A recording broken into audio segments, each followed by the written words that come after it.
High students, আজকে আমরা যেটা পড়বো সেটা হচ্ছে ভেরিয়েবল সেপারেশন মেথড। তো ভেরিয়েবল সেপারেশন মেথডটা পড়ার আগে আমাদের জানতে হবে যেটা কি কাজে আসে বা কোথায় ইউজ করবো। তো আমরা সবাই পার্শিয়াল ডিফারেন্সিয়াল ইকুয়েশন জানি। পার্শিয়াল ডিফারেন্সিয়াল ইকুয়েশনে সলভ করবার অনেকগুলো পদ্ধতির মধ্যে একটা হচ্ছে সেপারেশন অফ ভেরিয়েবল মেথড আর variable separation method. Partial differential equation solve করবার আগে আমাদের জানতে হবে পার্শিয়াল ডিফারেন্সিয়াল ইকুয়েশনটা কি বা এই পার্শিয়াল ডিফারেন্সিয়েশনটাই কি সেটাই তো জানার দরকার আছে। আমরা কি জানি নরমাল ডিফারেন্সিয়েশন কিরকম হয়? আমরা কি লিখি? ddx or ddy or ddz এরকম লিখি, তাই তো? মানে ধরো একটা কিছু দিয়েছে, ফাংশন দিয়েছে 3x plus 4y দিয়েছে, এটা ddx করতে বলেছে। তো কি হয়? 3 ddx of x plus 4 ddx of y এরকম হয় তো। এবার কি হয়? ddx of x এর ভ্যালু 1, তাহলে কি হয়ে যায়? এটা 1 হয়ে যায়, প্লাস 4 dy dx রয়ে যায়। এই জিনিসটা হয়। কিন্তু আমরা যদি পার্শিয়াল ডিফারেন্সিয়েশন করি, পার্শিয়াল ডিফারেন্সিয়েশনকে আমরা কিরকম লিখি?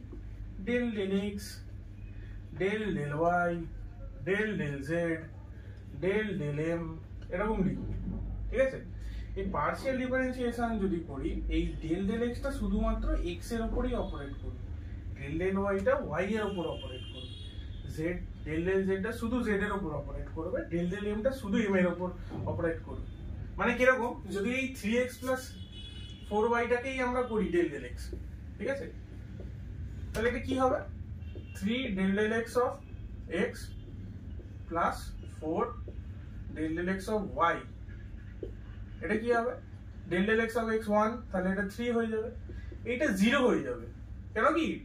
আমি কি বললাম? del del x শুধুমাত্র x এর উপর অপারেট করবে, y এর উপর করবে না। তো তখন এই y টাকে অ্যাজ ইফ একটা কনস্ট্যান্ট ধরে নেবে, ঠিক আছে? তো এটার ভ্যালু 0। আমরা কি জানি কনস্ট্যান্টের ডেরিভেটিভ কি হয়? 0 হয়। তো এটা 0 হয়ে যাবে। 3 মানে kind of del del x, মানে del del x x এর উপর পার্শিয়ালিটি করছে, del del y y এর উপর পার্শিয়ালিটি করছে।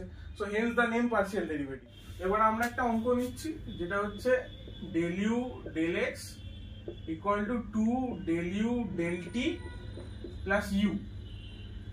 এই একটা ইকুয়েশন দিয়েছে, পার্শিয়াল ডিফারেন্সিয়াল ইকুয়েশন দিয়ে বলেছে সেপারেশন অফ ভেরিয়েবল মেথডে সলভ করতে হবে, ঠিক আছে? তো আমরা কিভাবে সলভ করব সেটা দেখাচ্ছি। আমরা ফার্স্টে ধরে নেব এই ইউটা, ইউ যে কিনা এই x আর t এর ফাংশন, যেটাকে আমরা ধরে নেব ক্যাপিটাল x যা x এর ফাংশন, ক্যাপিটাল t যেটা স্মল t এর ফাংশন, এটা আমরা ধরে নেব। এরপর এটা del u del x করব। del u del x যদি করি কি হবে? t টা তখন কনস্ট্যান্ট থাকবে, শুধুমাত্র x এর উপর ডেরিভেটিভটা হবে। তো কি হয়ে যাবে? x প্রাইম t হয়ে যাবে এটা। এরপর আমরা এটা কি করব? del u del t করব সেম ভাবে। তখন x অ্যাজ ইফ x টাকে কনস্ট্যান্ট ধরে নেব, t টার উপর হবে, কি হবে? এটা x t প্রাইম হবে। এবার এই ভ্যালুগুলো আমরা এই ইকুয়েশনটায় বসিয়ে দেব। তাহলে এই ইকুয়েশনটা কি হয়ে যাবে? del u del x এর জায়গায় x প্রাইম t হয়ে যাবে, del u del t এর জায়গায় xt প্রাইম হয়ে যাবে, আর u তো xt রয়ে গেল। এবার এই দুদিকটাকে আমরা xt দিয়ে ভাগ করে দিচ্ছি, ডিভাইড করে দিচ্ছি, কি হয়ে যাবে? তাহলে x prime by x is equal to 2 t prime by t plus 1। এই একটাকে এইদিকে পাঠিয়ে দিচ্ছি, কি হবে? x prime by x minus 1 is equal to 2 t prime by t। এবার এটা ইকুয়াল টু k আমরা ধরে নিচ্ছি, ঠিক আছে?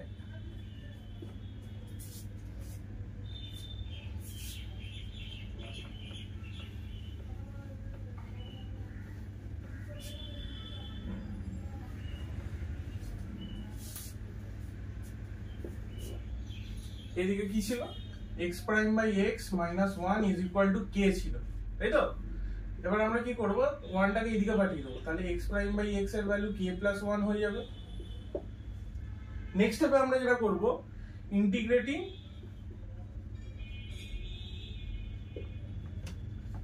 both sides with respect to small x করব। তাহলে এইটা যদি আমরা কি জানি? Integration of 1 by x dx কি হয়? log x হয়। তাহলে এটা কি হবে? log of x is equal to k plus 1 into small x plus integrating constant log c1 ধরবো log c1 টাকে যদি এইদিকে পাঠাই কি হবে, log x minus log c1 is equal to k plus 1 into x। এবার log a minus log b কি হয়, log a by b, তাহলে log of x by c1 is equal to k plus 1 into x। লগটাকে যদি এদিকে পাঠাই কি হবে, x by c1 is equal to e to the power k plus 1 into x। তাহলে x এর value কি হবে, c1 e to the power k plus 1 into x। এবার এই ইন্টিগ্রেশনটা যদি বুঝতে অসুবিধা হয়, এটা আমি পাশে করে দেখিয়ে দিচ্ছি। এই x prime x is equal to k plus 1, x prime মানে কি, dx dx, এটা লিখতে পারি তো আমরা। তাহলে এখানে কি করব, তাহলে dx by small dx, এখানে বড় হাতের x আছে k plus 1, তাহলে কি করব, dx by বড় হাতের x, এই dx টাকে ওইদিকে পাঠাচ্ছি, তাহলে কি হবে k plus 1 into dx, দুইটা ইন্টিগ্রেট করে দিচ্ছি, কি হবে তাহলে log of capital X is equal to k plus 1 into small x plus log c1। বলো এটা এলো, এটা বোঝার সুবিধার জন্য করে দিচ্ছি।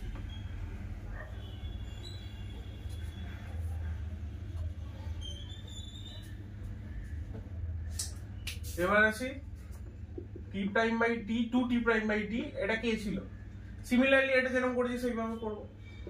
2 টাকে ওইদিকে পাঠিয়ে দেবো, কি হবে t prime by t is equal to k by 2। এবার ইন্টিগ্রেটিং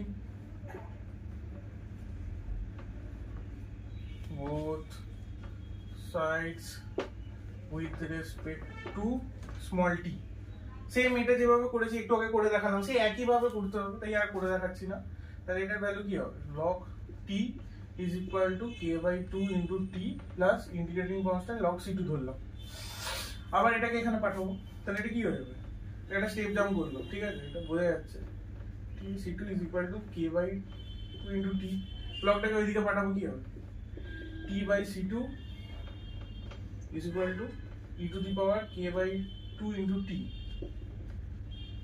তাহলে t হয়ে যাবে কি c2 into e to the power k by 2 into t।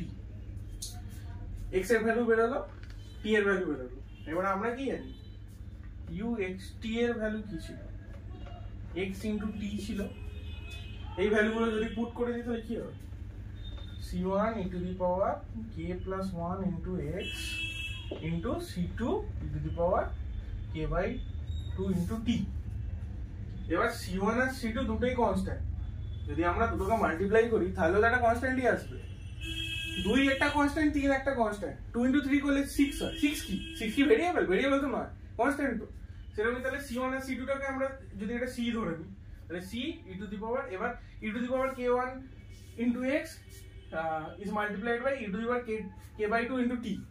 তাহলে কি হয়, সেম জিনিসের যদি মাল্টিপ্লাই হয়, মানে x to the power something into x to the power something যদি হয়, x to the power ওই সামথিংটা প্লাস পরে সামথিংটা অ্যাড হয়ে যায়, সেরকম এখানে হবে k plus 1 into x plus k by 2 into t, uxt এর ভ্যালু। এটাই হচ্ছে সেপারেশন অফ ভেরিয়েবল মেথডে যে গিভেন কোশ্চেনটা ছিল তার অ্যান্সার। পার্শিয়াল ডিফারেন্সিয়াল ইকুয়েশনটা সলভ করলে এই অ্যান্সারটা বেরোবে, ঠিক আছে। এই ভিডিওটার জন্য এতটাই, নতুন ভিডিও খুব তাড়াতাড়ি আসছে, আর ভিডিওটা ভালো লাগলে লাইক শেয়ার আর সাবস্ক্রাইব করে দিন। Thank you.